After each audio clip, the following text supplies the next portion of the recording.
Hello!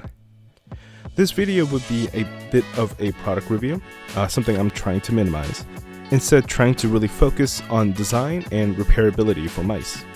The G309 was released a couple of weeks back and definitely gave many reviewers a lot to talk about. My take on the G309 is that maybe it's not really meant towards people who strictly game, but to cast a wider net to appeal to a broader audience. These range from casual gamers, FPS gamers, to office work and folks who are constantly on the go in need of a good mouse. The Bluetooth feature is often overlooked for a lot of gaming mice out there, and I find it incredibly handy for someone who changes between multiple computers due to work and games. The external battery also helps, as I wouldn't have to worry about lithium battery degradation. Although I don't have a powerplay mat, the mouse also functions without the need of any battery on top of the mat itself. I do feel that the external battery operated mice should still be in the market, as often my work requires me to leave the house to work on-site or simply outside.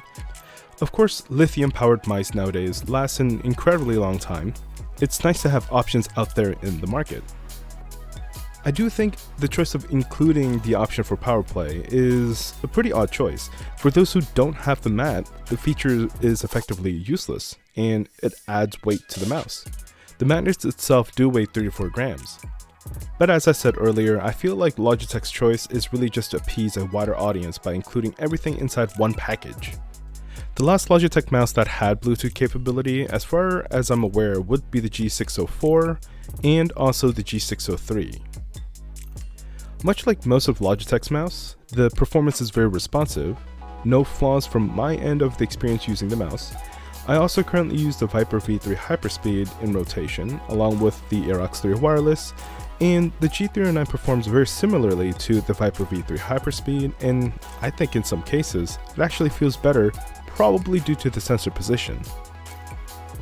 For comparison, I like to compare the V3 Hyperspeed and the G309 together. First would be the same power operation, as both of them use external batteries, along with the two similar price point, with the G309 costing roughly $8 to $10 more than the Viper V3 Hyperspeed. The second would be performance, where both of them are effectively flawless, and I have nothing to complain about. A really quick note is that the Viper and the Death Adder V3 Hyperspeed, oddly enough, does not have the traditional Bluetooth connectivity that's featured on the Orochi, the Basilisk, and the previous Death Adder line, whereas the G309 does.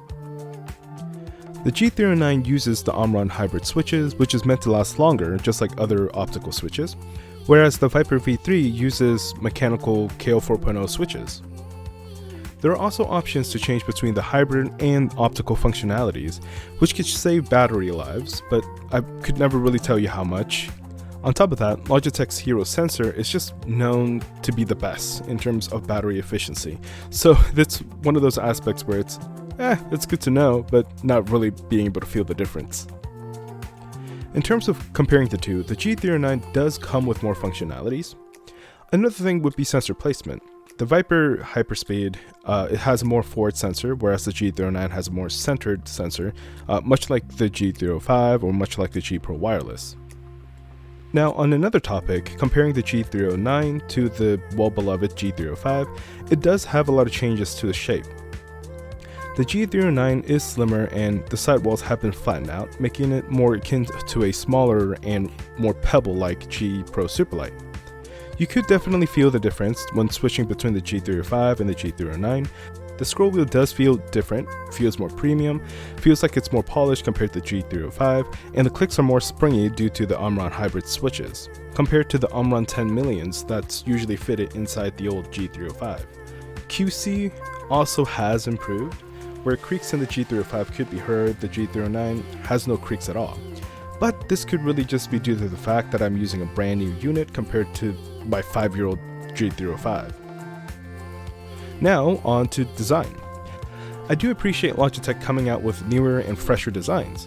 When looking at their G705, the G502X line, you could clearly see they're trying to accomplish a certain futuristic aesthetics, and it's definitely solidifying their space into the market of mice.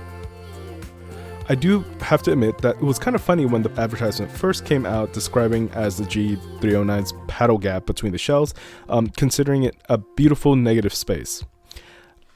I'd say Logitech's designer did a very fantastic job utilizing the common gaps in between the mice surface area instead of tightening up like you see other companies, embracing the original design choices and adding upon it rather than changing them completely.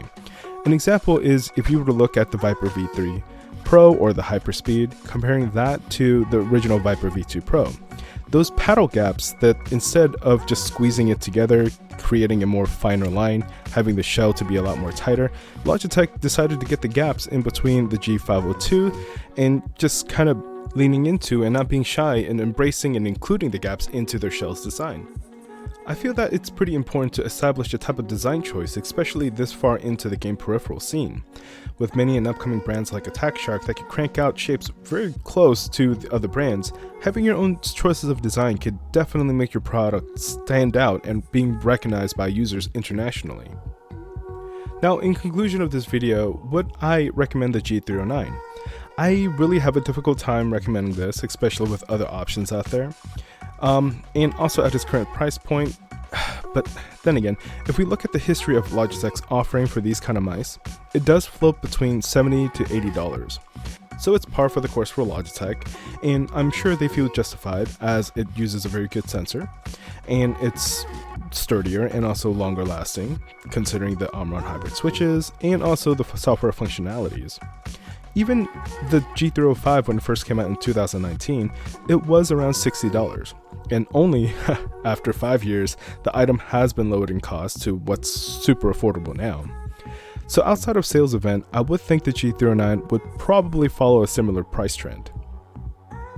For the working folks who game on the sides, yeah, sure, absolutely. It's a trusted brand and offers many functionalities inside a package of something the G305 users would probably love. Like many other working folks, I'm sure the users are probably way too busy with their other aspects of life that they probably don't care about the nitty-gritty details of the current mice scene. At the same time, since Razer hasn't renewed their contract with the Pixar 3950 sensor, we should be seeing other mice companies implementing a lot of 3950 sensors into their mice that's coming out, and which might rival our current esports level mice lineup for the next couple of years or probably even couple of months. Well, that's all I have to say for the G309, and hopefully I'll see you in the next video. Thanks for watching.